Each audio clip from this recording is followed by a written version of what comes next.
Strawberry എടുത്ത് തിന്നാൻ നിൽക്കുമായിരുന്നു ഞാൻ. അപ്പോഴല്ലേ എൻ്റെ അടുത്ത് ഡയറി മിൽക്കുമായി വന്നേ. പിന്നൊന്നും നോക്കിയില്ല, ഞാനതങ്ങാണ് വാങ്ങി. ഈ രണ്ടും വെച്ച് എന്ത് വീഡിയോ ചെയ്യുന്ന ആലോചിച്ചപ്പോഴാണ് എനിക്ക് ഈ ട്രിക്ക് ഓർമ്മ വന്നത്. ഹലോ ദോസ്തോ, കലാപരിപാടി ആരംഭിച്ചാലോ? അപ്പൊ നമുക്ക് ഡയറി മിൽക്ക് മെൽറ്റ് ചെയ്തെടുത്താലോ?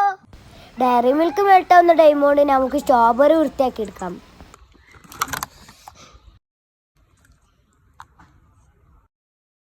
അപ്പൊ നമ്മൾ ഡയറി മിൽക്കും കാര്യങ്ങളൊക്കെ മെൽറ്റ് ചെയ്തിട്ടുണ്ട്. ഇതിലോട്ട് കുറച്ച് വെളിച്ചെണ്ണ ഒഴിച്ചു കൊടുക്കാം. നന്നായി മിക്സ് ചെയ്യാം. അപ്പൊ നമുക്ക് സ്റ്റിക്ക് കുത്തി കൊടുക്കാം. നമുക്ക് ചോക്ലേറ്റിൽ മുക്കാം. അപ്പൊ നമ്മളെ കയ്യിലുള്ള സ്ട്രോബെറികളെല്ലാം ചോക്ലേറ്റിൽ മുക്കിയെടുക്കാണ്. സാധനം സെറ്റ് ആയിട്ടുണ്ട്. നമുക്കൊന്ന് കഴിച്ചോക്കാം. എല്ലാവരും സബ്സ്ക്രൈബ് ചെയ്യണേ. അടിപൊളി.